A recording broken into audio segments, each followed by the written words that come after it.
All right, today we are covering the emotional drivers behind high blood pressure. High blood pressure is blood pressure that is higher than normal, and it's also known as hypertension. And it's also been called the silent killer due to the fact that it puts you at a very high increased risk for heart disease, heart failure, and stroke, among many other things.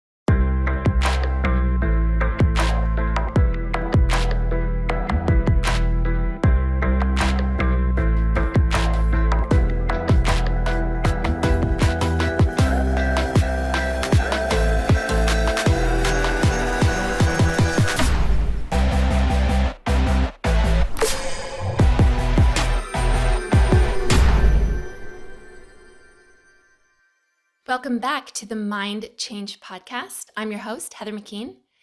Please take a moment to like, subscribe, and download. It really helps us continue to create all this great free content for you and others. It is estimated that nearly half of Americans ages 20 and up, or more than 122 million people, have high blood pressure, according to a 2023 report from the American Heart Association.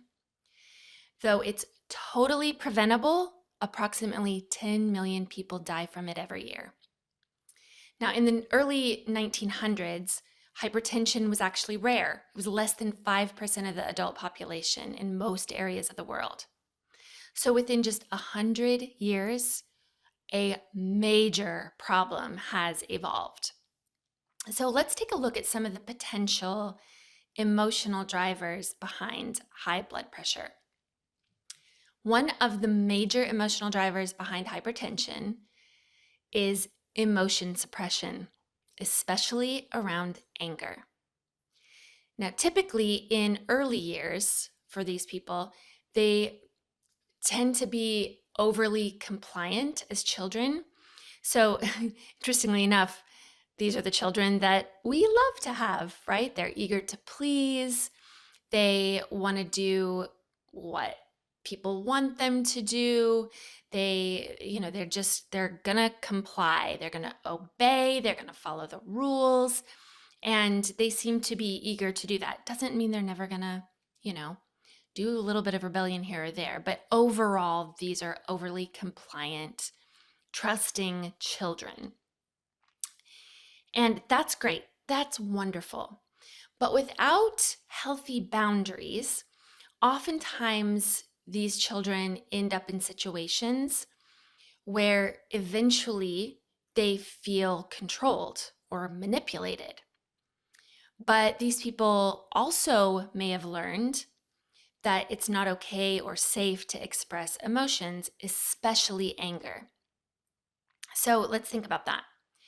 Here you've got these people or children, and maybe even as they turn adults or in their teen years or something, they start to realize that they're in situations that don't really serve them or don't feel good, or they might be being manipulated or controlled to some degree. But when they realize that, and they realize that these situations have become unhealthy, they don't feel the freedom to speak up. They suppress it, right? Because don't say anything to ruffle feathers. You don't want to make people uncomfortable or to feel bad or anything like that. And oh heavens, don't get angry, So anger, if we think about it, would actually be a healthy, appropriate emotion to feeling controlled or manipulated, right? Anger is one of those first steps in injustice, or that sometimes can lead to protection. And if we're unable to get in touch with that and move through it, and rather we push it down and we suppress it, don't be angry and just let it go and move on, kind of a thing. Well, over time, all of those suppressed or repressed feelings, they've got to do something if they're not being processed through the body. And eventually they turn bitter. And oftentimes this can become resentment. So even though you may eventually change locations, situations, even relationships, the old hurts and betrayals are coming with you.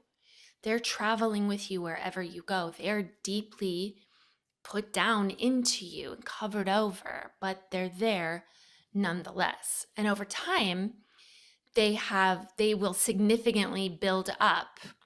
And then what happens is, remember, because you can't speak up, you can't get angry about it, don't get mad about it, and don't blow up about it, but you have all this stuff built up, then the feeling is that I need to isolate.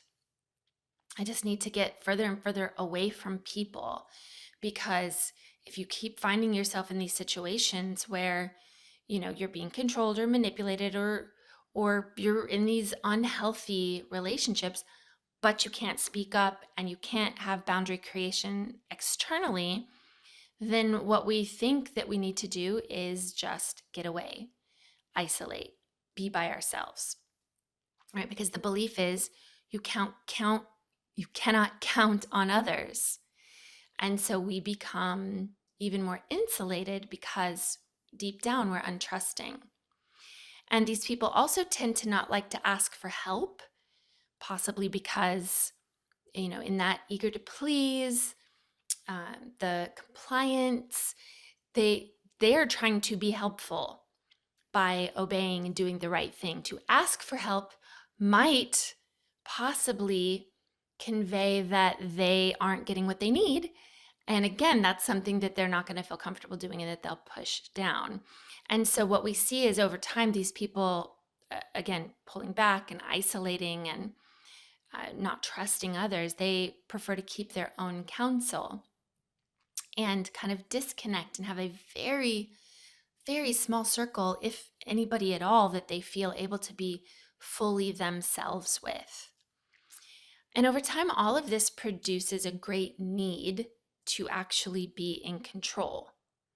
That small circle, the control your environment, like it's to keep things, it's the same way that you're doing to your emotions internally, we start to do externally. Like everything has to be just so. And everyone needs to be just so, because we kind of understand metaphorically and feel what a thin line is being walked, and that how quickly we could just be, knocked off of our balance. And so these people tend to, as they age, become more and more controlling. This is where you get the idea, hypertension and high blood pressure is very often something that people just associate or tend to link with becoming older. And interestingly enough, becoming older is something also that we say and speak of as like, oh, they're just set in their ways. They just like to do things these ways. And what if those two actually go hand in hand, but have nothing to do with age inherently? So this control, this need to keep everything just so, turns into perfectionism and even sometimes workaholic tendencies, because that's what they can focus on, they can control. And in keeping that small little circle, they want to focus on what they do feel like they have some sort of control over.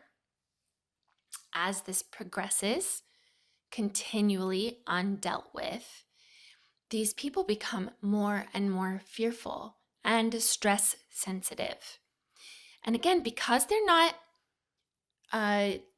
common communicators of how they're feeling, you don't often see it. This can get really interesting because these people have they have this very, very high blood pressure, and yet they maybe don't seem like they are stressed out people or fearful or highly anxious people.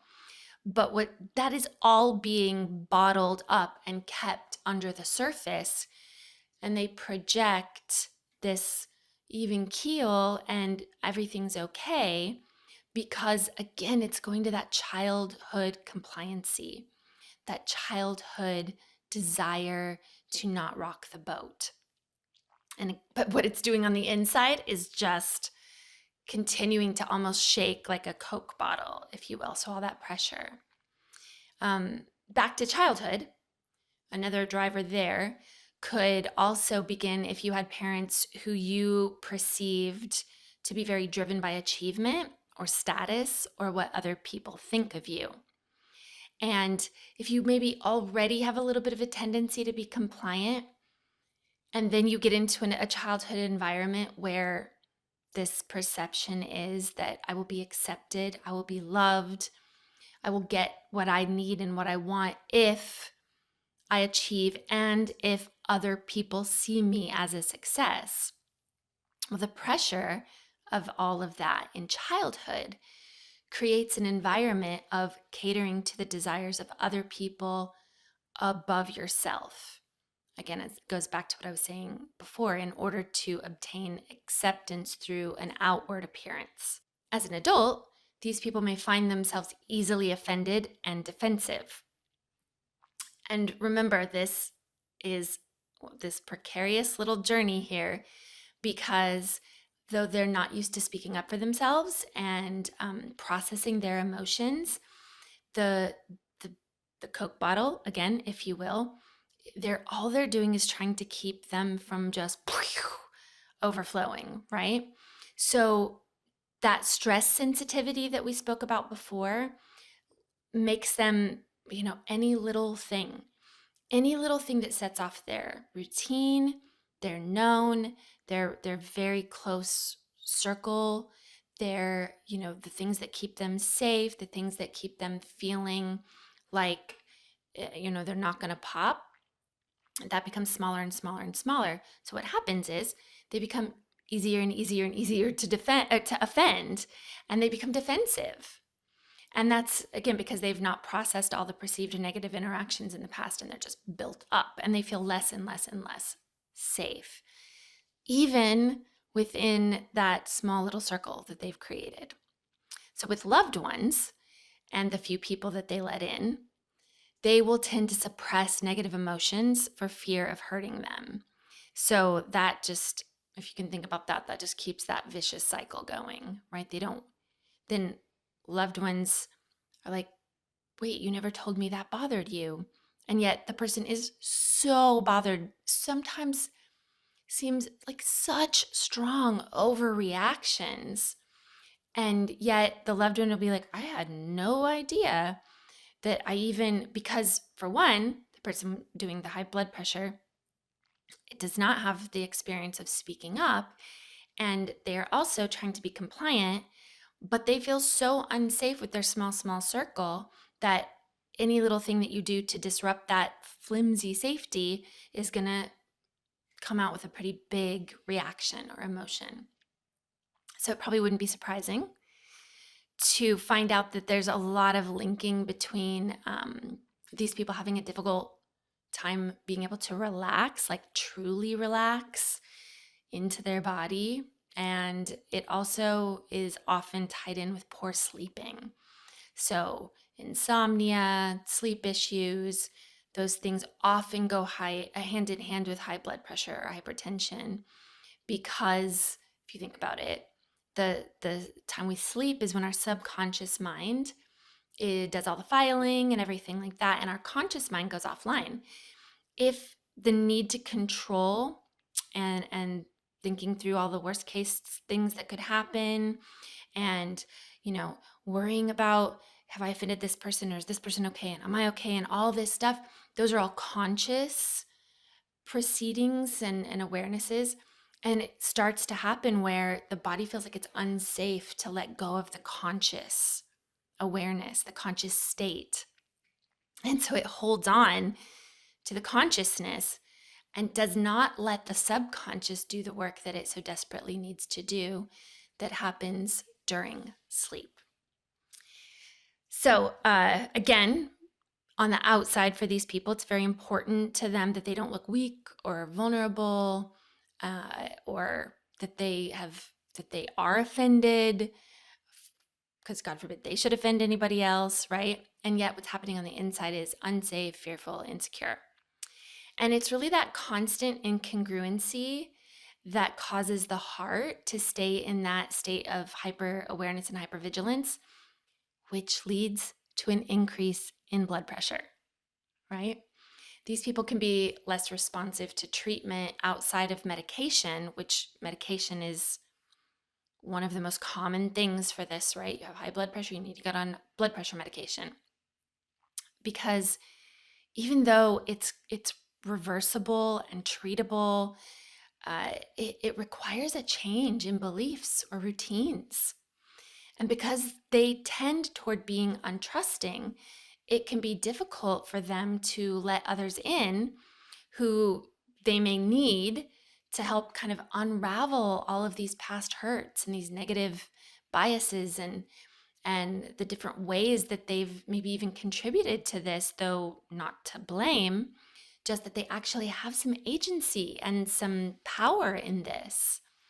So they often just offer the maintenance of the condition through medication rather than the reversal of the condition. But for those who want it, for those who are ready, reversal is possible. Now, a secondary gain of the high blood pressure is that stress sensitivity that we were talking about. So the belief is if I'm more sensitive to stress, then I will be able to avoid it. Remember, that goes back to the childhood of like, if I can prepare for what's about to walk through the door. But external stressors are unavoidable. The only thing that we ever have true control over, if we'll take it, is our own thoughts, feelings, emotions, and reactions. So as with most conditions, the way out is to go in. We go inside the brain where we've been programmed and coded by this lifetime of input. And if we change the input, the output will naturally follow. So it's time to deal with all the things that have been putting high amounts of pressure on your heart for all of these years. I look forward to seeing you every other week to dive into this fascinating topic of emotional drivers behind disease. Please make sure to go and leave a comment with those wonderful 5-star reviews. And then check out our YouTube channel. And on our YouTube channel, you can comment and let us know if there's a disease, ailment, or condition you would like for us to cover. Until next time, thanks for joining us on the Mind Change podcast, where we are changing the world one mind at a time.